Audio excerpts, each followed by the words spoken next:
नमस्कार। जिंदगी विद रुचा के सीजन 8 के ग्रैंड फिनाले एपिसोड की शुरुआत मैं इस अंगूठी की कहानी से करना चाहती हूँ। आप सोच रहे होंगे अंगूठी? जी हाँ, क्योंकि आज से लगभग 15-16 साल पहले, लगभग 2009-10 की बात है, मेरे शो जिंदगी लाइव पर एक मेहमान आई थी और उन्होंने ये अंगूठी पहनी हुई थी। मुझे अंगूठी अच्छी लगी, मैंने उन्हें कॉम्प्लीमेंट दिया तो वो जिद पर अड़ गई कि वो मुझे ये अंगूठी गिफ्ट में देना चाहती हैं। मैंने मना किया लेकिन वो नहीं मानी। बोली जब तक तुम्हें ले नहीं लोगी तब तक मैं स्टूडियो से बाहर नहीं निकलूंगी। जाहिर सी बात है, मैंने ये गिफ्ट स्वीकार की और तब से अब तक ये मेरे साथ है और मैं अक्सर इसको पहनती हूँ। लेकिन आज 15-16 साल बाद मैं उन्हीं मेहमान का इंटरव्यू करने एक बार फिर से आई हूँ प्रयागराज के महाकुंभ में। बहुत कुछ बदल गया इन 15-16 सालों में। उस वक्त हम उन्हें transgender rights activist Lakshmi Narayan Tripathi के नाम से जानते थे और आज हम उन्हें जानते हैं किन्नर अखाड़े की आचार्य महामंडलेश्वर स्वामी डॉक्टर लक्ष्मी नारायण त्रिपाठी के नाम से। आइए स्वागत करते हैं माई लक्ष्मी नारायण त्रिपाठी जी का। नमो नारायण, जय श्री महाकाल। कैसी हैं रीचा जी? मैं बिल्कुल ठीक, आप कैसी हैं? बहुत अच्छी है। अभी जो हाल का इतना सब कुछ कंट्रोवर्सी विवाद हो गया, उसकी कोई फिक्र आपके चेहरे पर दिख नहीं रही मुझे। कंट्रोवर्सियों से मेरा नाता आज का नहीं है, बड़ा पुराना है। तो कुछ लोग जो लगता है कि वो चीप पब्लिसिटी के लिए कंट्रोवर्सी क्रिएट कर सकते हैं मेरे आसपास, तो मैं तो पुरानी इच्छाधारी नागिन हूँ जो अलग अलग रूप धर के ये कंट्रोवर्सी हैंडल कर सकती हूँ अपने आप को। क्या बात, इस पर हम वापस थोड़ा सा आएंगे, लेकिन जहाँ से मैंने शुरुआत की लक्ष्मी जी, 15-16 साल जब हम पिछली बार मिले और बात की, बहुत कुछ बदल गया ना इन सालों में। हाँ, मेरा वजन भी बदल गया है। पहले दुबली पतली थी, अभी मोटी हो वो गई। क्लिप हम दिखाएंगे एपिसोड में। अच्छा, ज़रूर दिखाइएगा।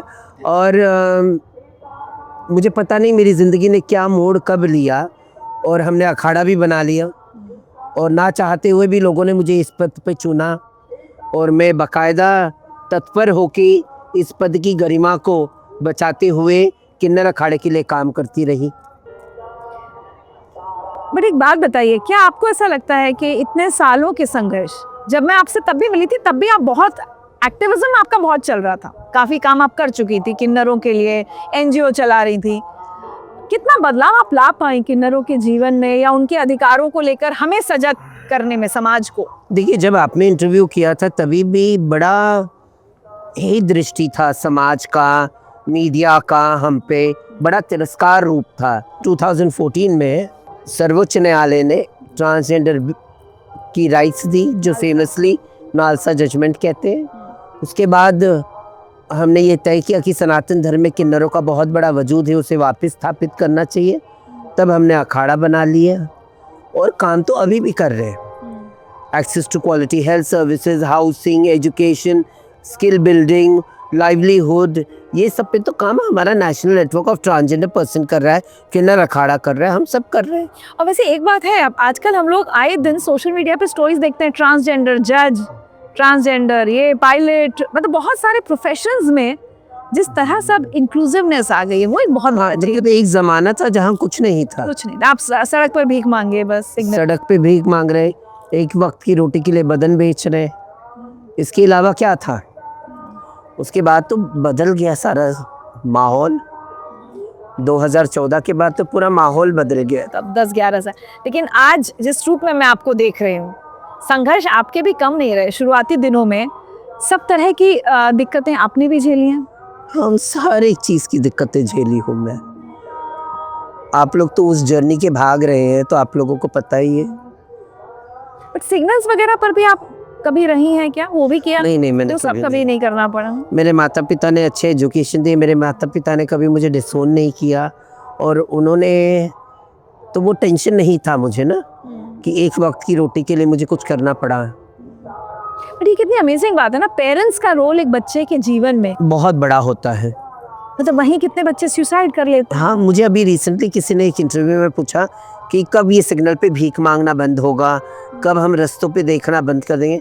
मैं बोली, जिस दिन आप समाज में अपने बच्चों को डिसोन करना छोड़ दोगे, जिस दिन आप अपने बच्चों को अपने घर से बाहर निकालना बंद कर दोगे, उस दिन आप हमारे समाज के बच्चों को सिग्नलों पे नहीं पाओगे। बट एक बात बताइए ना, आपके पेरेंट्स के लिए भी वो एक्सेप्टेंस एकदम आसान तो नहीं रही होगी। नहीं, उनकी जर्नी हमसे ज़्यादा संघर्षमयी रही होगी। आज वो दोनों इस दुनिया में नहीं है। कुछ शेयर करना चाहेंगे उस समय जब बचपन में जब जब एहसास हुआ कि यू आर डिफरेंट, या कैसे कैसे पहला आपका कन्फेशन या क्या? मेरे माता पिता ने तो, मैं तो क्लासिकल डांसर रही, तो सब कुछ एज अ क्लासिकल डांसर बहुत अच्छे से उस पर्दे में चला गया है ना, फेमिनाइन तरीका। ऐसा मानते हैं कि हाँ जो हाँ, डांसर्स होते हैं, क्लासिकल डांसर्स होते हैं, फेमिनाइन होते हैं, तो वो पर्दा बहुत अच्छा काम कर गया मेरे लिए। किस उम्र था? बहुत मतलब बड़े होने तक, और बाद में सेक्शन 377 का लड़ाई शुरू हुआ, और तभी जी न्यूज़ चैनल था, और मैंने पहला इंटरव्यू जी न्यूज़ को दिया। वो 24 आवर्स पर एक ही चैनल चलता था, और उन्होंने खूब चलाया वो इंटरव्यू को कि आई एम हिजरा पर्सन, और ये वो कि हमें भी संविधानिक हक चाहिए, मानवीय अधिकार चाहिए, I need my human rights, my constitutional rights, और ये बहुत चला, और मेरे परिवार वालों को पता चल गया। मतलब आपने कभी अपने सामने नहीं बैठ के बोल पाए? नहीं, उसके बाद उन्होंने टीवी से ही पता चला, तो उन्होंने पहला था कि बच्चे की शादी करा दो, और मैंने कहा कि अगर शादी कराओगे तो मैं आत्महत्या कर लूँगी, मैं किसी औरत की ज़िंदगी थोड़ी ना बर्बाद कर सकती हूँ, और मैं घर छोड़ के चली जाऊँगी। तो मेरे माता पिता ने बोला जैसे हो ऐसे रहो, और बगल वाला जो घर था रेंट पे था, वो रेंट वालों को निकाल के मुझे घर सौंप दिया, और बोला जैसा कपड़ा पहनना, जैसा रहना, आप घर में सही पहन के जाओ। और एक इंसिडेंट ऐसा हुआ, मेरे पिता के फ्रेंड्स ने कहा कि अरे हमने लक्ष्मी को हरी साड़ी में देखा, तो मेरे पिताजी का जवाब था बहुत सुंदर दिखती है ना। तो the strength is my parents. ये स्ट्रेंथ अगर हर बच्चे के जीवन में, तो उनकी ज़िंदगी ही बदल जाएगी। बट मैं ये करूँगी या मैं ये नहीं करना चाहती, ये जो भाषा का फ़र्क होता है, ये कितनी उम्र से आप कर रही थी? वो तो बचपन से मैं था, कभी बोल ही नहीं पाए कि मैं कर रहा हूँ, मैं कर रही हूँ ही था। तो तब ने पेरेंट्स को लगा होगा कि कुछ डिफरेंट है? कभी कभी पेरेंट्स डिनायल में रहते हैं ना, हमारे पेरेंट्स डिनायल में रहते हैं। कौन चाहता है अपना बच्चा किन्नर में जाए, कौन चाहता है अपना बच्चा हिजड़ों में जाए। अब भ्रांतियाँ बदल रही हैं, तभी तो मिथ और मिसकंसेप्ट्स बहुत थे। और अभी भी मुझे लगता है अवेयरनेस आई है, लेकिन कई बार ना हर शब्द को लेकर या टर्मिनोलॉजी को लेकर कंफ्यूजन्स बहुत है हम लोगों के, सबके घरों में लोगों को समझ नहीं आता। तो मैं आपसे एक चीज़ पूछना चाह रही हूँ, ट्रांसजेंडर वही होगा जो सेक्स चेंज कुछ अपना ऑपरेशन कर चुका है? ट्रांसजेंडर में it's a big umbrella, trans man, trans women, हिजड़ा, किन्नर, इंटरसेक्स को भी डाल दिया है ट्रांसजेंडर में। सब अलग है, सब अलग है, but it's a big umbrella, उसमें ही सब है। तो what exactly is a transgender? Who exactly is a transgender? Who transforms from one gender to another. From male to female is a trans woman. From female to male is a trans man. Then there are non-binaries, कि आज मुझे लड़का जैसा लग रहा है, कल मुझे लड़की जैसा लग रहा है। मतलब सबके अलग अलग तरीके हैं, अलग अलग डेफिनेशंस हैं, और सबका सम्मान है। बट अभी भी समाज में अवेयरनेस आई है, लेकिन बहुत सारे लोगों को, कई बार हम लोग कभी कोई वीडियो डालते हैं या कमेंट्स में देखते हैं, सुनते हैं, तो अभी भी नॉर्मैलिटी नहीं लोग इसको मानना चाहते। उस पर आप क्या कहती हैं? आई बिलीव उसके लिए अभी भी बहुत टाइम बाकी है। इंग्लिश में कहावत है ना, Rome was not built in one day, so it will take time. Change is inevitable and it will happen. प्रकृति का नियम ही बदलाव है, वो आज नहीं तो कल बदलेगा ही। समाज में इतना बदलाव आ गया, ट्रांसजेंडर एक्ट आ गया है, मिनिस्ट्री ऑफ सोशल जस्टिस इतना काम कर रही है, तो कहीं ना कहीं कुछ अच्छा होगा ही। थोड़ा सा आपके ग्रोइंग अप ईयर्स की बात करें, क्योंकि मैं जानती हूँ कि आज भी ऐसा नहीं, हम जब अवेयरनेस की बात कर रहे हैं, बट आज भी बहुत सारे बच्चे, हो सकता है, एक डिलेमा से गुजर रहे हो। When you were growing up, वो ईयर्स कैसे थे, कितने मुश्किल भरे थे? नहीं, जब मैं छोटी थी, बिकॉज ऑफ माई फेमिनिटी, तो मेरा लैंगिक शोषण भी हुआ, और किसी अपनों ने ही किया। और जब तक मैं 5th स्टैंडर्ड में आई, और जब मैंने हिम्मत जुटा के ना बोला, तो से भी छोटी उम्र में? Yes, I was really very young. I may be in 4th or 3rd standard. Do you still have that memory? Of course, I have that memory and वो चीज़ें, कुछ चीज़ें अपनी ज़िंदगी से हटती नहीं है ना, वो रह जाती हैं। कैसे डील किया उस? नहीं, जब मैंने मना कर दिया अपने अब्यूज़र को, उसके बाद तो मैं एकदम चंट हो गई। बाद में नेवर स्पोक अबाउट इट। बहुत सालों के बाद मैंने अपनी एक फ्रेंड को बोली और उसके बाद मैं इस बारे में बोलती रहती हूँ और मैं हमेशा एडवोकेट करती हूँ कि स्कूल में गुड टच बैड टच सिखाया जाए। काउंसलर्स होने चाहिए स्कूल में जो बच्चे उनको कन्फाइड करें और कहीं ना कहीं हेल्प पहुँचे उन बच्चों को। उस समय का कुछ अपना पेन शेयर करना चाहेंगी जब इतना छोटा बच्चा किसी से कुछ कह नहीं पा रहा है? मैं तो डिलाइमा में रहती थी ना। I was a very shy child. मैं डर में रहती थी हमेशा और उस डर से भी गुजरना पड़ा मुझे। पर जब मेरे अंदर हिम्मत आई और मुझे लगा मेरे साथ कुछ गलत हो रहा है, तब मैं स्ट्रांग हो गई। भाई बहन किसी को नहीं? नहीं, एक छोटा भाई था और बहन थी। अभी इन कुछ सालों में I lost my entire family. I lost my mother, father पहले चले गए थे, देन मदर 21 में, 22 में आई लॉस्ट माई सिस्टर, अभी 24 नवंबर में आई लॉस्ट माई ब्रदर और मैं कुंभ कर रही हूँ। उन लोगों को भी कभी आपने शेयर नहीं किया? क्या शेयर करती मैं? सो जब ये एक छोटा बच्चा, राजू नाम था ना? हाँ। राजू, जब ये दर्द, ये अब्यूज, मेरा पेट नेम राजू था। वैसे मेरा रियल नाम लक्ष्मी नारायण त्रिपाठी था डॉक्यूमेंट्स पे। मम्मी मुझे प्यार से राजू बुलाती थी। तो वो जो बच्चा राजू जब अब्यूज झेल रहा था, क्योंकि वो तो आजकल बहुत बच्चों के साथ हो रहा है, तो उसकी हिम्मत नहीं पड़ रही थी कि चलो अपनी बड़ी बहन को बता दे? नहीं, वो तो कहता था मैं सबको मार डालूंगा आपके परिवार के, और वो भी परिवार का ही व्यक्ति था। बच्चे डर जाते हैं ना। और जब मना किया था तब तो मैं चंट हो गई थी। आप इतने अपना देखा और अपने इतने लोगों को सुनती होंगी कहानियां। चाइल्ड सेक्सुअल अब्यूज जैसा घिनौना अपराध दूसरा हो सकता है? कुछ नहीं हो सकता। आप एक बच्चे का उसका बचपन छीन ले लेते हो, वो चाहे लड़का हो या लड़की, कोई लड़का हो या लड़की हो, किसी का भी। आज मैं इस पद पे भी रह के ये बारे में बात करती हूँ और मैं समझती हूँ ये बहुत ज़रूरी है। समाज में इसकी चेतना होनी बहुत ज़रूरी है। अब हम बात करते हैं थोड़ा बुलिंग की। अगर कोई लड़का है जो थोड़ा फेमिनिन है और अभी हाल में कॉम्प्लेक्शन को लेकर आपने देखी वो खबर, बच्चे उसको बहुत तंग करते थे, उस बच्चे ने सुसाइड कर लिया है। अरे एक बच्चे को वो गे था फरीदाबाद में, वो कूद गया है। इकलौता बच्चा था, माँ डायलिसिस पे जा रही थी और उसी स्कूल में वो टीचर थी। ये बुलिंग मेरे बचपन में मेरे साथ बुलिंग होता था। मैं तो डर के मारे बाथरूम नहीं जाती थी रिसेस में। मैं जब पीरियड शुरू होता था तब जाती थी और टीचर भी डांटती थी, why didn't you go in the recess. अब मैं क्या बोलूँ, कोई मेरा बम पिंच कर रहा है, कोई गाल पिंच कर रहा है, कोई कुछ इशारे कर रहे हैं, कुछ कर रहे हैं, या दिन भर में कंट्रोल करके बैठी रहती थी। अच्छा, जो आपने कहा कि एक चैनल पर आपने कहा मैं हिजड़ा हूँ या मैं किन्नर हूँ, ये एक्सेप्टेंस खुद को लेकर, भाई समाज को तो आप तब बताएंगे जब आप खुद को एक्सेप्ट कर पा रहे हैं। वो एक्सेप्टेंस कब और कैसे आई? नहीं, मैं तो तब ही से ब्लंट हो गई थी कि आई एम डिफरेंट, पर मैं कंफ्यूज थी कि मैं गे हूँ, ट्रांसजेंडर हूँ, क्या हूँ। वो तो पीरियड था ना सेक्सुअलिटी को लेके। बाद में मैं जेंडर को लेके कंफर्म थी कि मैं मुझे औरत जैसा रहना है, और बाद में I became a transgender woman and I was quite open about it. फिर कॉलेज में कोई कुछ नहीं, तब तक तो मैं खुद एक बुली हो गई थी, मैं खुद ही एक गुंडी हो गई थी तब तक। तब कौन क्या मुझे बुली कर सकता था? मैं ही लोगों को बुली कर देती थी। कोई मुझे चिढ़ाता था तो मैं कहती थी ब्लडी लो सोसाइटी है, क्या मुझे चिढ़ा रहे हैं, चीप पर्सन। बट हर किसी में इतने गट्स नहीं होते ना कि बोल पाए। समाज ने मुझे हिम्मत दे दिया। लक्ष्मी जी, हमारा जो बचपन होता है ये बहुत, मतलब मुझे लगता है लाइफ का सबसे इम्पोर्टेंट फेज होता है, क्योंकि उस पर पूरा हमारा भविष्य तय होता है या हमारी पर्सनालिटी तय होती है।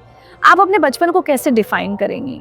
ये दौलत भी ले लो, ये शोहरत भी ले लो, भले छीन लो मुझसे मेरी जवानी, मगर मुझको लौटा दो वो बचपन का सावन, वो कागज़ की कश्ती, वो बारिश का पानी। तो मेरा बचपन तो मुझे बचपन में ही छिन गया। तो मुझे हमेशा, मैं अभी भी बच्चे जैसा ही जीना पसंद करती हूँ। मैं ये इतनी वो लक्ष्मी का दिखता है सब कुछ, पर मैं जब मैं मेकअप वेकअप उतार देती तो मुझे लगता है मैं छोटा बच्चा ही हूँ। अच्छा एक बात बताइए, हम लोग कई बार ना, जैसे मैंने जब भी होमोसेक्सुअलिटी पर हम एपिसोड करते हैं, गेज से बात करते हैं, ये सिर्फ एक धारणा है या इसके पीछे कोई मतलब वो हो सकता है क्या कि जिन बच्चों का सेक्सुअल अब्यूज होता है उनका सेक्सुअल ओरिएंटेशन वो हो सकता है, चेंज हो सकता है? मेरी फेमिनिटी की वजह से मेरा अब्यूज हुआ। अच्छा। जहाँ तक मेरा ये है, मैं इतनी फेमिनाइन थी, उसके वजह से because of femininity my femininity was abused. So it was only once या उसके बाद बार बार आपका भी बार बार हुआ था। अलग अलग लोगों से? नहीं, एक ही जन। उस अब्यूजर को आपने कभी कन्फ्रंट किया बाद में? वो भी गुजर गया। बट उससे पहले कभी, या पब्लिक शेमिंग या फैमिली में बताना, वो किया आपने कभी? क्यों नहीं किया? मैंने माफ कर दिया। बट ऐसे लोग माफी के काबिल नहीं होते। He died of HIV। सजा मिल, बट हो सकता है आप अकेली नहीं हो जिसको अब्यूज किया उसने। क्या पता। उसकी फैमिली में किसी को नहीं पता उसने आपके साथ क्या किया। कभी लगता है कि करना चाहिए था इसको पकड़? ना ना, तब तक तो मैं बहुत स्ट्रांग हो गई थी। वो स्ट्रेंथ लाने में कितना कितना वक्त और कितनी मेहनत लगी? मुझे तो 1 सेकंड लगा। जब मेरे अंदर हिम्मत आई कि जब गलत हो रहा है, और मैं खड़े होके बोली, एक्सक्यूज मी, जो तुम कर रहे हो वो गलत कर रहे हो, और मैं मम्मी डैडी को बता दूंगी। आज के बाद मुझे छूना नहीं। उसके बाद तो मैं लक्ष्मी अलग ही हो गई। उसके बाद कोई भी मुझे छूने की हिम्मत करता था तो मैं चिल्ला देती थी, मैं तमाशे कर देती थी। I became very strong. तो मैं रिलेशंस में भी नहीं रह पाई ना, बिकॉज ऑफ द अब्यूज। भाई बहन ने कभी बुली नहीं किया? तंग? ना ना, They were nice to you. वो दोनों मुझे प्यार करते थे। मेरा छोटा भाई तो जाने से 5 मिनट पहले ही दुनिया छोड़ने से उसने एक ही बात बोला, माँ मैं ठीक हूँ। और ये बात का दुख मुझे आज भी है कि हाय मेरे बच्चे ने मुझे माँ मैं ठीक हूँ बोल के चला गया। डांस का शौक कैसे शुरू हुआ? बचपन से ही था मुझे डांस का शौक। क्या क्लासिकल करते हैं? भरतनाट्यम। अब टाइम मिलता है कभी करने का? अब कहाँ टाइम मिलता है। मिस करती है डांसिंग? डांसिंग को मिस करती हूँ। अपनी अलग जिंदगी हो गई अब। पर इंग्लिश में वो बोलते हैं ना, decision taken at that junction of time was right, so even it is right today. I have lived with my decision and with my principles. Never regretted any of your decision कि ये ऐसा ना करके ना मैं ऐसा ना कर ना लेती? ना ना, इसीलिए तो रिग्रेट नहीं है मेरी जिंदगी में। जो मैंने डिसाइड किया वही सही था। बट डांस ने कभी आपको अपने को एक्सप्रेस करने का एक होता ना, एक ताकत या ज्यादा वो तो एक बहुत माध्यम दिया, बनता है। बहुत माध्यम था। It give me the best of the energy. अपने लिए करती थी या कभी स्टेज परफॉर्मेंस वगैरह? मैंने स्टेज पे भी डांस किया है, फंक्शंस करी हूँ, शोज करी हूँ, कोरियोग्राफ करी हूँ, सब कुछ करी हूँ। अच्छा तो फिर ये बताइए, एक होता है अपनी जर्नी में स्ट्रगल्स हुए, उससे हम बाहर निकले, इंस्पिरेशन भी बने, लेकिन फिर उसको एक्टिविज्म की तरह ले लेना, उसको अपने जीवन का मकसद बना लेना है कि किन्नरों के अधिकारों के लिए लड़ना है। ये आई थिंक आपका 2005 और पहले ही शायद 99 में शुरू हो गया था। ये क्यों और कैसे शुरू हुआ? आई मेट शबीना, तभी वो लॉरेंस थी, और वो आज पहली PhD होल्डर है Tata institute of social sciences से, और ट्रांस वुमेन, और वो हिजड़ा कम्युनिटी में थी, तो मेरी असिस्टेंट बनी थी। और उसके बाद उनको ऑर्गेनाइजेशन खोलना था, और वो मुझे मिली और कुछ दिन काम करी और गायब हो गई। उसके बाद मुझे एक बार ग्रुप के साथ देखी, वो भीख मांगते हुए, तो मैं बोली भाई, बोले हम पैसे कलेक्ट कर रहे हैं। एक प्रोड्यूसर के पास मेरे पैसा पड़ा था, मैं बोली चलो वो पैसा देगा तो मैं पैसे दे दूँगी, और उन्होंने मेरा नाम, पैसा मिल गया, वो उनको पैसे भी दे दिए।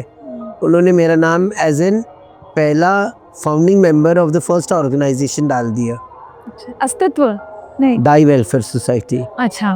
और वहाँ से जो जर्नी शुरू हुई वो टोटली चेंजिंग थी। शबीना और प्रिया सब लोग मिलके प्रेशर की वजह से अपने गुरु से साउथ में चले गए, मैं कम्युनिटी ज्वाइन कर ली थी और मैं शबीना की ही चेला बनी थी और उसको बोली थी गुरु जैसा नहीं बिहेव करेगा तो मेरी फ्रेंड है, dare you behave like a guru. बाद में जो मेरी दादी गुरु थी उन्होंने मुझे अपने नाम में कर लिया अच्छा। और उन्होंने बोला ऑर्गेनाइजेशन तू संभाल बेटा, तू पढ़ी लिखी है। Then I entered into social activism. उसके बाद आपका काफ़ी इंटरेस्टिंग जर्नी रही।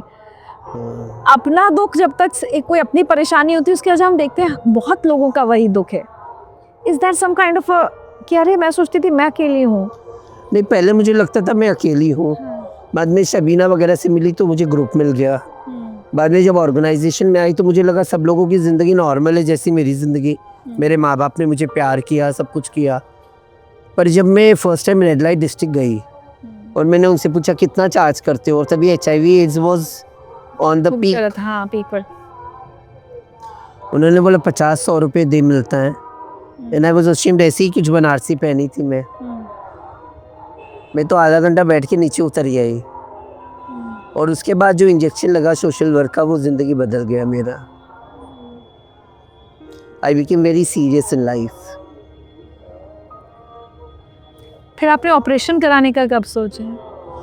वो तो बहुत पहले ही, वो और पहले हो गया था, इस सबसे पहले फैमिली की रजामंदी से। हाँ हाँ। कितना लंबा वक्त लगता है, या उसमें भी आज अब फ़र्क आया होगा एक सेक्स चेंज ऑपरेशन में? कितना वक्त लगता है और कितनी इमोशनल हर तरह की दिक्कत? Female male to female is very easy. मतलब ऑफ कोर्स प्रॉब्लम्स होते हैं, 1 महीना भर, 1.25 महीना, 2 महीना लगता है सेटल होने के लिए सब कुछ। पर male to female to male trans man में बड़ी दिक्कतें, बहुत सारे ऑपरेशंस होते हैं।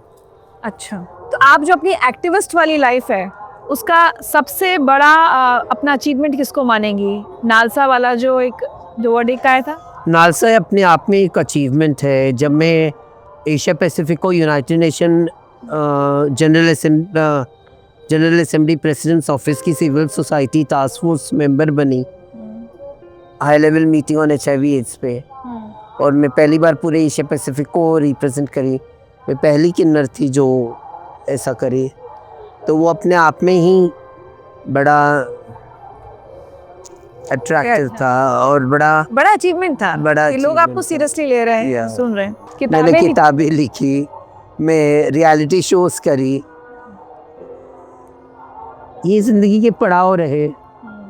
और रिचा, मतलब मुझे अभी भी लगता है मैंने कुछ नहीं किया है।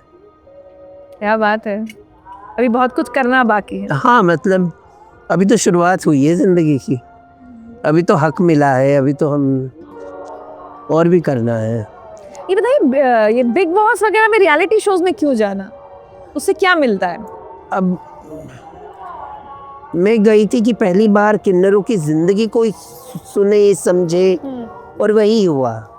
लोगों संजीदा होने लगे ट्रांसजेंडर इश्यूज को लेके, इसके लिए गई थी और कोई कारण नहीं था। बिग बॉस में कैसे? हाँ, वो उसी के लिए गई थी।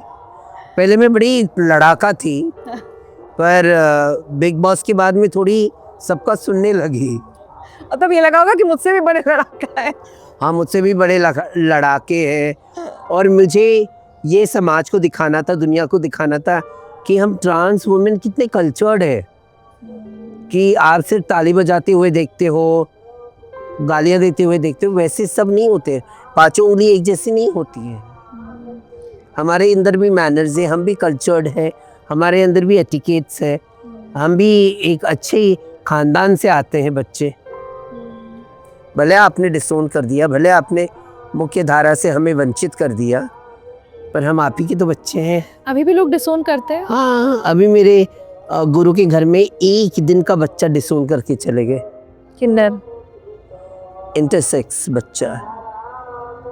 कितने दिन का है? 1 दिन का। 1 दिन का। अब वो 2-2.5 साल की हो गई है। तो ऐसे सब बच्चों को पालते हैं, कोई संगठन है कैसे? नहीं, वही पालते हैं ना, वो घर पालते हैं। बच्चा जाएगा कहाँ, हमारे गोद में आ गया। सच का सामना करना कितना मुश्किल था? मैं कभी झूठ नहीं बोलती, तो सच का सामना बड़ा आसान था, क्योंकि मेरी कहानी सच्ची है। मेरी कहानी आपके लिए अलग नहीं और उसके लिए अलग नहीं, सबके लिए एक ही कहानी है मेरी। एक बात बताइए, सबसे वियर्ड क्वेश्चन किसी ने आप लोगों की आइडेंटिटी को लेकर आपसे पूछा हो? सबसे वियर्ड, कि आपको लगा हो ये क्या सवाल है? अच्छा याद आया मुझे, सबसे वियर्ड क्वेश्चन एक ही था कि आपके भाई बहन भी किन्नर है, ट्रांसजेंडर है। मैं बोली भाई मैं एक ही काफ़ी थी घर में, they are proper cisgender, मर्द औरत है। पर आप देखिए प्रॉपर कहा ना, हमेशा इस बात पे एक डिबेट चलता है ना क्या कि क्या मैंने कहा? नॉर्मल नहीं, ये नॉर्मल और प्रॉपर मतलब मैं बोलने के लिए बोल दी। I don't agree into this normal and proper. मैं भी उतनी नॉर्मल है जितनी आप। हाँ, थोड़ी अच्छी सुंदर साड़ी पहनी हूँ आज, ज़्यादा मेकअप कर लेती हूँ मैं। साड़ियाँ तो आपकी सारी बहुत सुंदर होती है, साड़ियों का शौक आपको हमेशा से रहा है। हाँ, 16 साल पहले भी मैंने सुंदर साड़ी पहनी थी आपके शो में। बनारसी सिल्क पहनते रही थी। नहीं, कांजीवरम थी, काली और सफ़ेद। मुझे हमेशा ड्रेसअप, मैं डांसर रही हूँ ना, तो प्रेजेंटेशन में हमेशा बिलीव करती थी मैं कि you should look good, you should present yourself good. हम फाइनेंशियल इंडिपेंडेंस की बात करते हैं, जैसे अब आपने ये तो कह दिया कि भाई वो सिग्नल पे भीख नहीं मांगनी है, वो कुछ बेहतर कर सकते हैं ट्रांसजेंडर्स। आप अपने पैरों पर कब और कैसे खड़ी हुई, अपना पैसा कमाना शुरू किया, और क्या आप लोगों को बोलती हैं? मैंने 7th स्टैंडर्ड से ही डांस का खोल दिया था, तो मैं बचपन से ही पैसे कमा रही थी। खोल दिया तो आप सिखाती थी? हाँ, ओह, साथ में सीख भी रही थी? मैं सीख भी रही थी, सिखा भी रही थी, ट्यूशन्स भी लेती थी। तो I am financially stable from a very young age. मैंने अपने मम्मी पापा से कभी पॉकेट मनी नहीं लिया। I always had my own money. उसके बाद एक्टिविज्म में तो पैसा नहीं होता है। पर मैंने अच्छा कमा के रखा था ना। मैं मॉडल कोऑर्डिनेटर रही।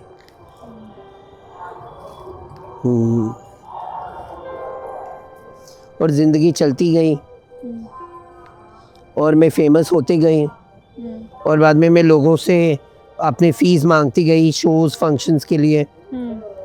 आई am a costly girl, no,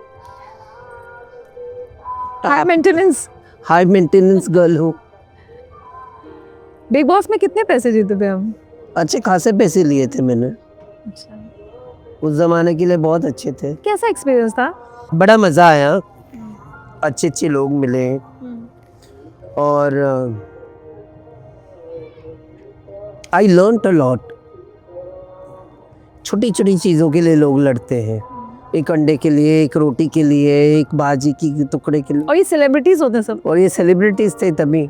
वही मैं सोचती हूँ, कोई कितना भी बड़ा हो जाए पर वो रोटी के लिए भी लड़ सकता है, वो एक अंडे के लिए भी लड़ सकता है, छोटी छोटी चीज़ों के लिए भी लड़ सकता है जब अभाव हो। तो चाहे वो अंबानी हो या कोई भी हो, जब नहीं रहेगा तो सब एक ही लेवल पे हैं। और देखो, हम कुंभ में बैठे हैं, चाहे प्राइम मिनिस्टर, प्रेसिडेंट, राजा, महाराजा, कोई भी हो, वही संगम में नहा रहा है। मैं भी उसी संगम में नहा रही हूँ, आप भी उसी संगम में नहा रहे। ना कोई जेंडर, ना कोई कलर, ना कोई कास्ट, ना कोई कास्टिस्ट, क्लासिस्ट, कोई चीज़ नहीं है यहाँ पे, हम सब एक है। संगम महारानी ने ना तुम्हें अलग समझा ना मुझे अलग समझा, वो सबको नहलवा रही है, गंगा जमुना सरस्वती माताएं। और ये ज़िंदगी है, you have to learn it, and I learned it in a best way. Through very hard lessons.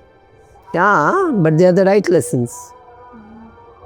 ये मेरी साड़ी, ये मेरी ज्वेलरी, ये मेरा मेकअप सब इधर ही रह जाएगा, पर मैं कहूँगी ज़रूर, मैं जाऊँगी तो मुझे प्लीज़ तैयार होके भेजना। मुझे जाना है, तुम्हें जाना है, हम सबको जाना है, तो मुझे बिना मेकअप के नहीं भेजना कोई भी। तैयार करके रेड लिपस्टिक लगा के भेजना एकदम सुंदर तरीके से। कभी आपको लगता है कि आप तो फिर भी, चाहे परिवार की बात करें या मौके जो अपॉर्चुनिटीज़ मिले, आप प्रिविलेज्ड हैं, बट कितने हज़ारों लाखों के। कहाँ से प्रिविलेज्ड हूँ बाबू? मेरे ख़ानदान में लोग यही चाहते थे कि बच्चा मर जाए, ये हिजड़ा क्यों पैदा हो गया, ये हिजड़ों में क्यों चला गया।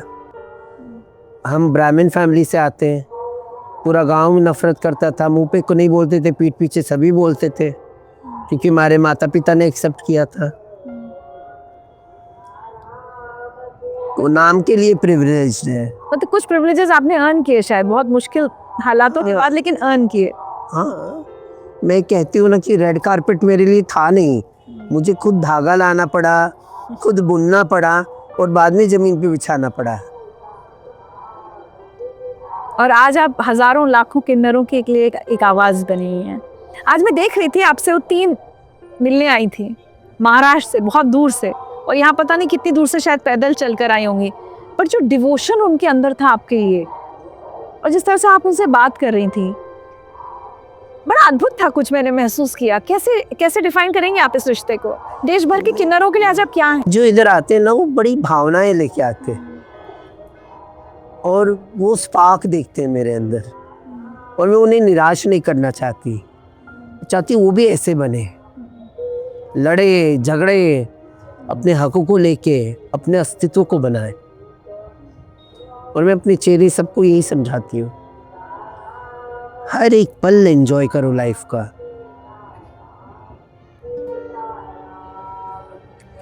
इस कुंभ में इतनी कंट्रोवर्सी हुई, मैं टस से मस नहीं हुई। जो भी है बस यही पल है। हाँ, इसी पल को जी। वो कंट्रोवर्सी करे ना, उसका जवाब भी धड़ल्ले से दी मैंने, क्योंकि हम औरत रूप में ना, तो औरतों का कैरेक्टर असैसिनेट करते हैं, चरित्र पे दाग लगाते हैं, बाद में तुम्हें और सब कुछ करने की कोशिश करते हैं। तो मैंने सब देखा, और आज से थोड़ी ना देखती आई हूँ ऋचा, मेरे तो ज़माने बीत गए इसी में। और किससे डरूं मैं? जो बाबा शादी करके बच्चे पैदा करके जो आश्रम हमें दिया था, वो आश्रम बेच के बम्बई भाग गया, जयपुर में अपनी बेटी बच्चों के साथ रह रहा है, ऋषि अजय दास, और वो उसको हम अखाड़े से बहुत पहले निकाल चुके हैं। वो कहता कि हम आपको निकाल रहे हैं। मैं बोली हेलो, अपना दिमाग थोड़ा रखो। तो हर एक पल जीना चाहिए। ये एक सवाल मेरे मन में आता है कि अब इतने किन्नर हैं सिग्नल पर, ठीक है, हम कह सकते हैं कि पढ़ो लिखो नौकरी करो, लेकिन ये जर्नी बहुत मुश्किल है। तो आप इनसे क्या कहती हैं? आप इनको ये तो नहीं कह सकते कि सिग्नल पर भीख मत मांगो। देखिए, मर्द औरत भी भीख मांगते हैं, पर किन्नर दिखाई देते। अब आने वाला कल बदलेगा। आज मल्टीनेशनल कंपनियों ने अपने दरवाजे खोल चुके हैं ट्रांसजेंडर्स के लिए। चाहे आप बार्कलेज बोलो, चाहे आप फ्लिपकार्ट बोलो, चाहे आप हिंदुस्तान जिंक बोलो, कोको कोला बोलो, बहुत सारी कंपनियों ने अपना पूरा HR का पॉलिसीज़ वगैरह बदल के डाइवर्सिटी और इंक्लूजन में बात करते हैं। KPMG बोलो, वो सब जगह। चलिए, अब मैं आपके आज पर आती हूँ। 2015 में किन्नर अखाड़ा बना। आप अच्छा खासा कर रही थी, एक्टिविज्म कर रही थी, आपने का बहुत पैसा था, सब कुछ था, you were living a good life. फिर ये धर्म की तरफ ये झुकाव या ये जीवन में ये मोड़ कैसे आया? मैं पहले से बड़ी धार्मिक थी, लगती नहीं थी पर थी, लड़ाका थी पर मैं धार्मिक थी। और मुझे बड़ा गर्व था कि मैं सनातनी हूँ, और गर्व है भी अभी भी कि मैं सनातनी बच्चा हूँ, और मुझे सनातन धर्म में ही रहना है। आक्रांताओं के वजह से और ब्रिटिश रूल के वजह से हम मुख्य धारा से भटक गए। आक्रांताओं ने हमारा धर्म परिवर्तन कर दिया है ना। मैक्सिमम लोग इस्लाम कबूल कर लिए। आप मानती हैं कि हिंदू धर्म ने हमेशा ट्रांसजेंडर्स के लिए, किन्नरों के लिए एक जगह थी हमेशा हमारे? हाँ, हमेशा थी ना। देव दानव यक्ष गंधर्व किन्नर अप्सरा संत महात्मा साधु। गोस्वामी जी ने लिखा, देव धनुज किन्नर नर श्रीनी सादर मजही सकल त्रिवेणी। देव धनुज में तो सभी लोग, सभी यवनी के लोग, देव दानव यक्ष गंधर्व किन्नर, सभी यवनी के लोग आके संगम में नहा रहे हैं। और ये जब से कुंभ शुरुआत है तब से ये है।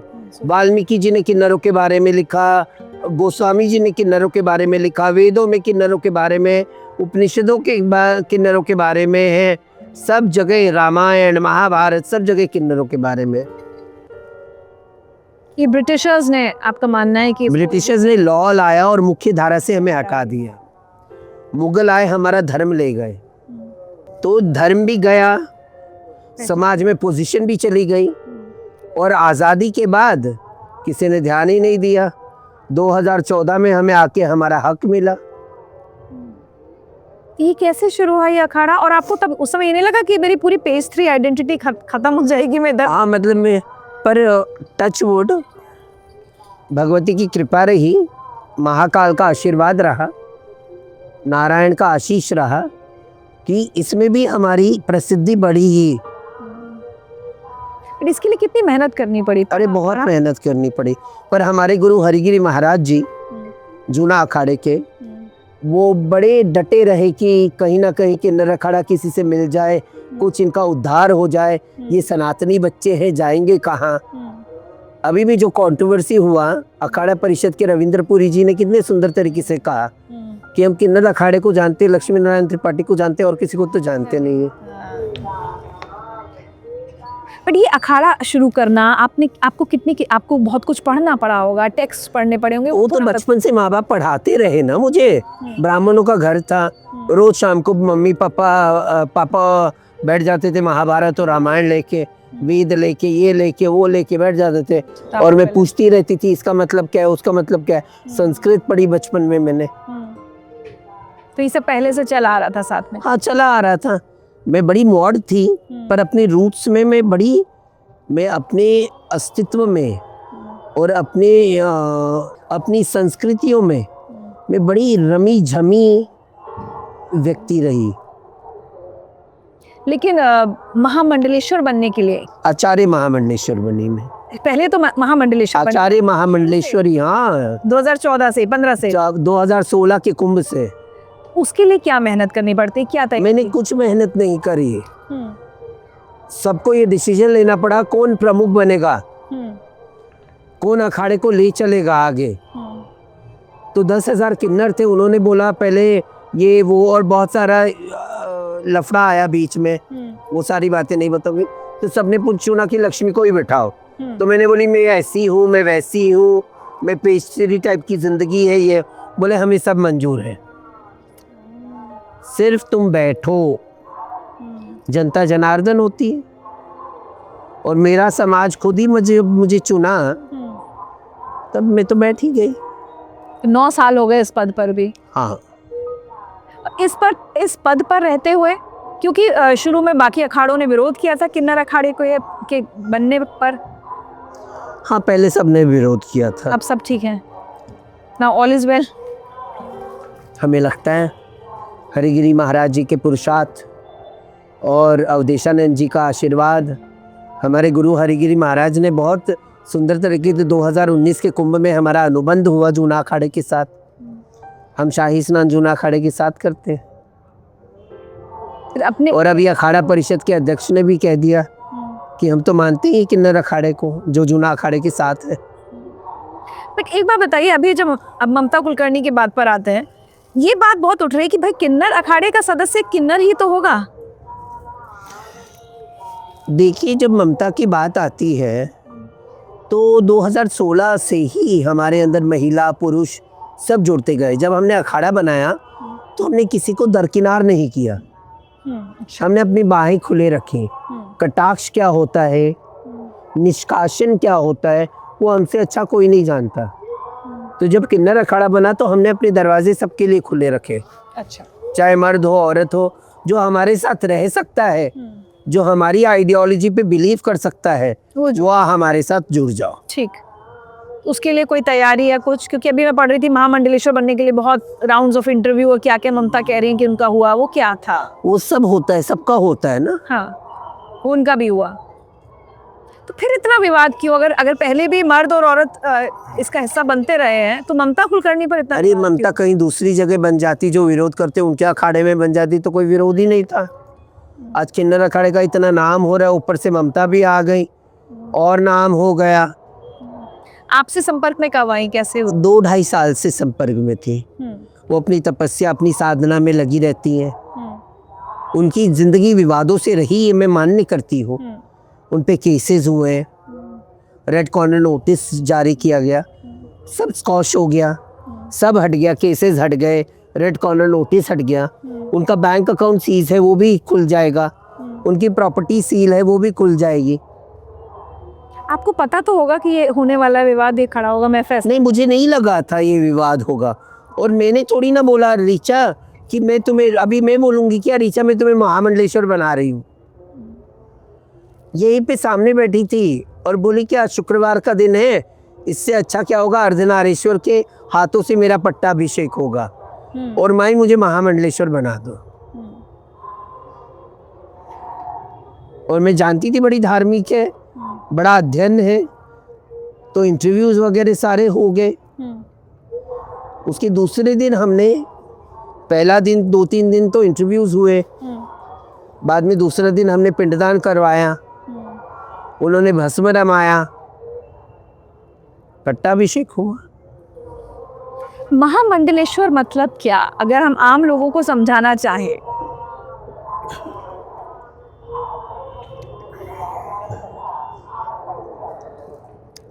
शंकराचार्य के बाद ये सबसे बड़ा पद है सनातन धर्म का, एक मंडल का अध्यक्ष, और बहुत बड़ा पद है ये, और सभी बनाते महामंडलेश्वर। एक अनोखा किन्नर अखाड़े ने थोड़ी ना बनाया, और हम सिर्फ ममता को थोड़ी ना बनाए, हम औरों को भी बनाए। उनके लिए विवाद नहीं हुआ, किसके लिए विवाद हो गया? सेलिब्रिटी रही हैं और इतना कंट्रोवर्शियल पास्ट रहा है, तो बट आप ये कह रही हैं कि आपको अंदाजा नहीं था कि इतना विवाद होगा। मुझे को कत्ते ही नहीं अंदाज़ा था।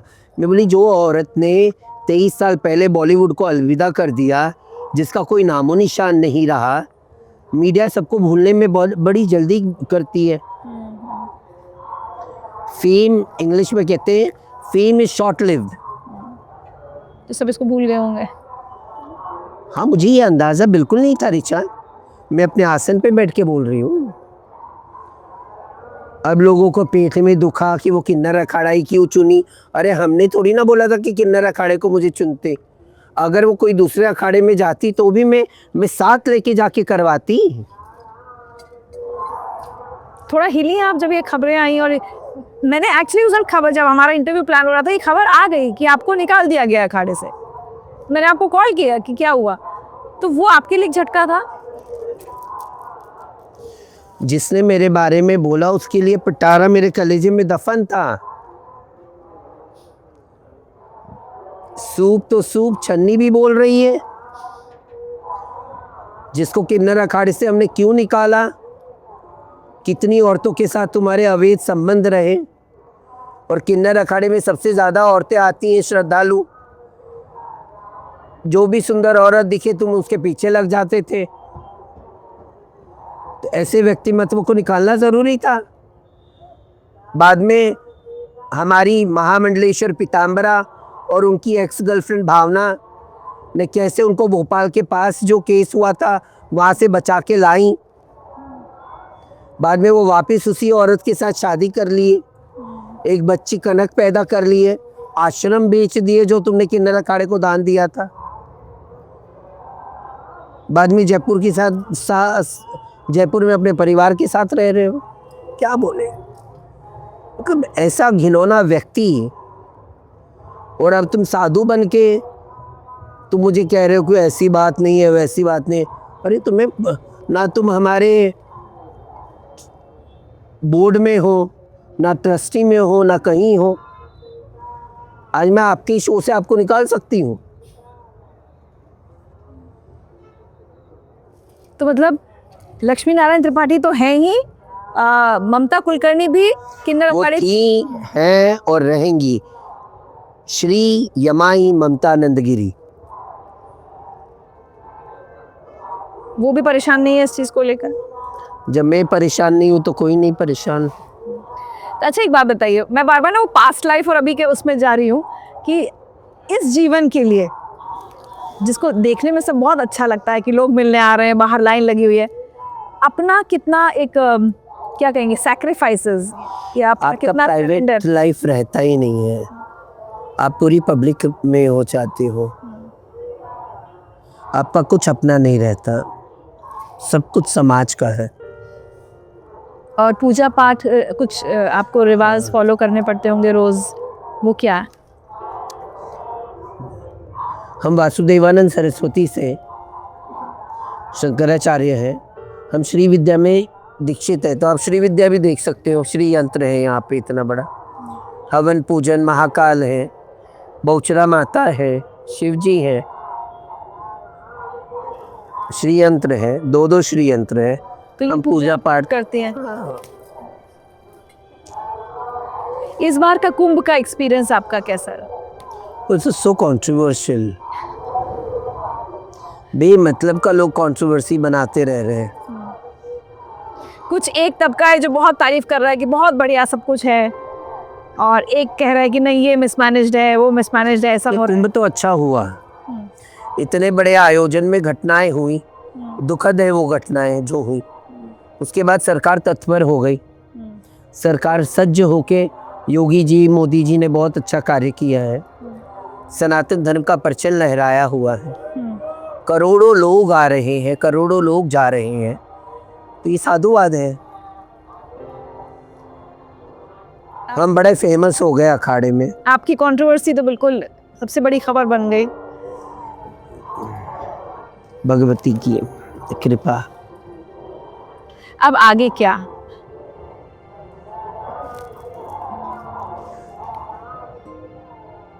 आई डोंट नो, मुझे पता नहीं कि इतिहास के गर्भ में क्या छुपा है, पर हाँ कुछ भी जो छुपा रहेगा वो बड़े संजीदा तरीके से मैं निभाऊंगी।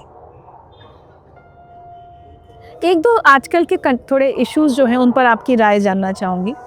आपने कहा सनातनी, आप देख रहे होंगे हिंदू मुस्लिम की बहुत बात होती है, तो ये जो आजकल थोड़ा सा हो गया है, इस पर आपकी क्या राय है कि हिंदू मुसलमान का डिवाइड ज़्यादा स्ट्रॉन्ग पता चल रहा है? इसमें दोनों तबकों का जिम्मेदार है, दोनों तरफ। और ये वक्फ का जो मामला है ये सबसे ज़्यादा जिम्मेदार है। ये बोर्ड बनना ही नहीं चाहिए था, क्योंकि ये बोर्ड बनने वाले लैंड ग्रैबर्स बन गए, ज़मीन हथियाने वाले बन गए, और एक ही तबका को फ़ायदा है, जो माइनॉरिटी है उसे कोई फ़ायदा नहीं है इनसे। कितने स्कूल और कितने कॉलेजेस वक्फ ने बना लिया, कितने हॉस्पिटल बना लिए।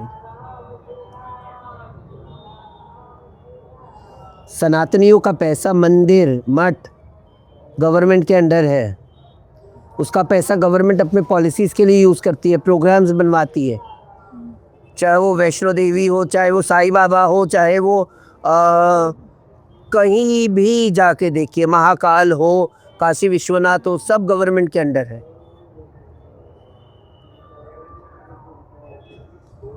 कहीं ना कहीं सनातनियों पे तो अत्याचार ही है, पर मैं नहीं चाहती ये डिवाइड हो, समरसता हो, क्योंकि सनातन समरसता सिखाता है। सनातन ये सिखाता है कि पूरा विश्व एक कुटुंब है। अब आप बीच में आपने कितने कांड सुने होंगे, कोई थूक के पानी दे रहा, कोई क्या कर रहा, कोई मतलब कितनी गंदी गंदी बातें, तो तुम उकसा क्यों रहे हो? और अब कोई तो सहन नहीं करेगा ना। सोशल मीडिया इतनी जागरूक हो गई है तो कौन सहन करेगा? तो डिवाइड तो आपके लीडर्स ही कर रहे हैं। अब हैदराबाद वाले एमपी कौन है? ओवैसी। पार्लियामेंट में उनका स्पीच सुनो, वो तो डायरेक्ट धमकी दे रहे हैं। बचना चाहिए ये सब चीज़ों से। आप राजनीति से अपने आप को एकदम अप टू डेट रहती हैं, अपडेटेड रहती हैं, सारी खबरें जो कुछ भी हो रहा है, चाहे फिल्म जगत में, चाहे राजनीति में, खेल जगत में भी आप? हाँ, रखना पड़ता है अपने आप को अपडेट। आचार्य महामंडलेश्वर हूँ, मुझे मालूम होना चाहिए क्या चीज़ क्या चल रहा है। हाँ, क्या चल रहा है? ये मस्जिदों के नीचे मंदिर है, ये इसका कहीं खत्म होना चाहिए या ये यूं ही चलता रहेगा? बहुत सारी किताबों में उल्लेख है, बट कितने तोड़ेंगे ना, ये एक बहस का। नहीं, जो हमारा था वो हमें दे दीजिए और हम मस्जिद बनाते रहेंगे। पर फिर सारी मस्जिदों के नीचे मंदिर निकलेंगे। पर मेरा मंदिर मुझे तो वापस चाहिए ना। काशी विश्वनाथ हुआ ही आप? हाँ, राम मंदिर अयोध्या? फिर हुआ ही। चुपचाप जाती हूँ, चुपचाप चली आती हूँ। कैसा अनुभव रहा? सुंदर है, पर राम मंदिर अभी और काम होना बाकी है। काशी विश्वनाथ बड़ा सुंदर है। आपके जीवन का अगर मैं पूछूं सबसे बड़ा डर क्या है? कोई डर नहीं है मुझे। पक्का? कि कोई एक डर तो सबके मन में होता है। कोई डर नहीं है मुझे। लोगों को मौत से डर है। मैंने बड़े करीबी से देखा है अपनों को जाते हुए, तो वो डर भी खत्म हो गया। जब मेरा वक्त लिखा रहेगा तब मुझे जाना ही। और एक सवाल मैं अपने हर मेहमान से पूछती हूँ, जाने के बाद कैसे आपको याद रखा जाए? आप क्या सोचते हैं? I shall perish, die not my name. It shall be carved in the marbles to be remembered. याद रखे जाना चाहती है ना, बट कैसे, किस रूप में? जैसे लक्ष्मी थी, सेलिब्रेशन। मैं मरूं तो मैं चाहती हूँ लोग सेलिब्रेट करें मेरी जिंदगी, रोए ना, पार्टी करें। पक्का? अच्छा, ये पिंडदान का आप लोग जो होता है रस्म, ये क्यों और कैसे करते हैं? हम अपने सारे नाते रिश्ते सब तो वो छोड़ के हम सनातन में आते हैं ना, तो वैसा ही होता है। वो आप कर चुकी हैं? 2 बार। अच्छा, और एक ये जो सिक्का काट के देते हैं लोगों को, जिसके लिए इतनी लंबी लाइन लग रही, वो क्या है? ये प्राचीन परंपराएं है कि किन्नरों के हाथ की सिक्कों का बड़ा महत्व रहा है। खजाना देते रहे किन्नर, अच्छा, और लोगों की खजाने बढ़ते रहे। दांत से काट कर।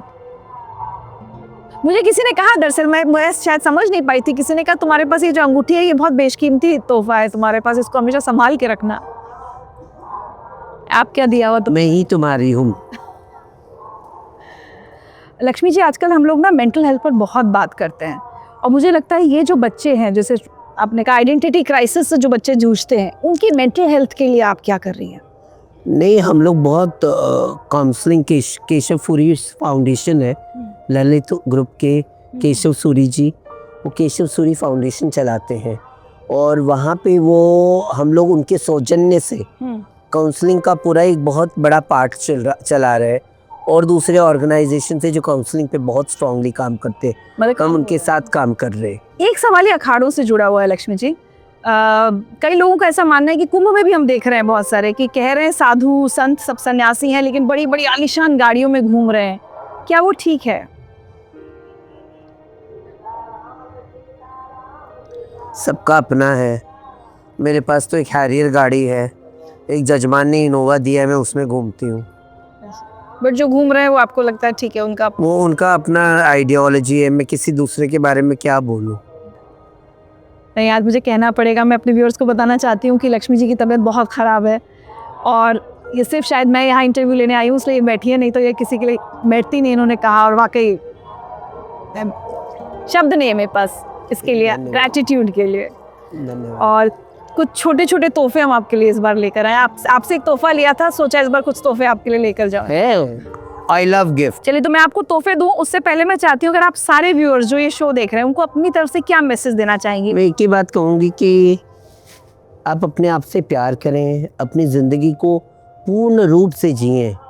Love yourself and love others. अपने आप को प्यार करते करते सेल्फिश ना बन जाइए। ज़िंदगी बड़ी खूबसूरत है, और रीचा विद ज़िंदगी में वापस आने के बाद मुझे ज़िंदगी और खूबसूरत लगने लगी है। मेरा इतिहास, मेरा प्रेजेंट सब मेरे आंखों के सामने है। तो मैं आपको कहूँगी कि ऐसी ज़िंदगी जिए जहाँ कोई रिग्रेट्स ना हो, ना कोई बातों को सोच के आपको माथे पे सिकन ना आ जाए, और अपने आप को प्यार कीजिए और सबको प्यार कीजिए। नमो नारायण।